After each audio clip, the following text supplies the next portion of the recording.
සිරියනවා. අදහසක් කියලා? අදහස? ගම් වතුර තමයි ඉතින් කාමරේ කරනවා. ආගේ. ඇත්තටම මේ අවස්ථාවේ මේ අවස්ථාවේ කාට වර්ෂාව කෙනෙකුට බලද ඕ ඊට වඩා කලකිරීමක් වෙනවා. බලදාරින්ගේ වැරදක්. ඔබට තේරෙම කැම බීම හැම හිඟ වෙලා තියෙන සහන ආධාර අරගෙන නැවවලින්. නැවවලින් ආධාර ලැබෙන ඉන්න අපිට කන්න බොන්නේ නැහැ ආහාර ලබා දෙන්න. අපි එල්ලා සිට බොහෝ නැගමක් දිනවා අපි.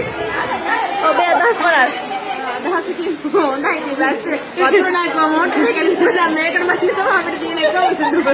අපි ඇත්තටම ලොකුම අදහස් මොනවාද? අදහස් කද ඔබේ අදහස? ඇත්තටම නුවරින්දලා ඉල්ලා මේ වගේ දෙයක් අපිට අත්දැක කියලා අපි හිතුවේ නෑ. කවදාවත් අපි ගම් වතුරට අහු වෙලා නෑ. ඒකට අපි දිවිලට ඇවිල්ලා අහු වෙනවා. ඉතින් අපි මැදින් පුතේ ෆොටෝ කැමරා කරපන්. වතුර බහැලා යන්නේ වත්බටයක්. ඒ කැමරා කර. ඉතින් වෙලා ඉන්න වතුර යන්නේ අපිට කයින් කරන්න දෙයක් නෑ. ඒක දැලක් හරි අර්බුදයක් නේද? බලන්න මේ අවස්ථාවේදී තියෙන තත්ත්වය තමයි ගම් වතුර අපදාවට. හරි ටිකක්